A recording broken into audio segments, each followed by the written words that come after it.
పట్టు పురుగులో చచ్చిపోతాయి. మల్బరీ ఆకులు పెట్టి పట్టు పురుగుని పెంచి బాగా కడుపు నిండా తిని అది పట్టు దారాన్ని చుట్టూ అల్లుకుని పట్టుగూట్లో మెత్తగా ఉంది కదా అని పడుకుంటుంది.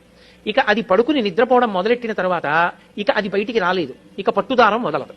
ఇప్పుడు ఆ పురుగును ఒక్కదాన్ని తీసి బయటపడాయాలంటే పట్టు కాయని కోసేయాలి. కోసేస్తే దారం ఇంతంత ముక్కలు అయిపోతుంది. అందుకే పట్టు కాయలన్నీ ఏం చేస్తారంటే మరుగునీళ్లలో పడేస్తారు. మరుగునీటిలో పడిపోగానే ఆ పట్టు పురుగుకి తెలివి వస్తుంది. అది బయటికి వెళ్ళిపోవాలని దారాల మధ్యలోంచి పెడుతున్న మరుగునీటికి శరీరం ఉడికిపోతుంటే గిల గిల గిల గిల కొట్టుకుంటుంది. కొట్టుకుని బయటికి వెళ్లే మార్గం లేక తానల్లుకున్న గూట్లో తానే చచ్చిపోతుంది. చనిపోయిన తర్వాత పట్టుకాయని తీసుకొచ్చి కండికి పెట్టి తిప్పుతారు. తిప్పి దారాన్ని యువతలకి తీసేసి ఆ పట్టు కాయని దాంట్లో ఉన్నటువంటి పురుగుని వీధిలో పారేస్తారు. ఎంతో హింస ఉంది ఒక పట్టుపంచలో.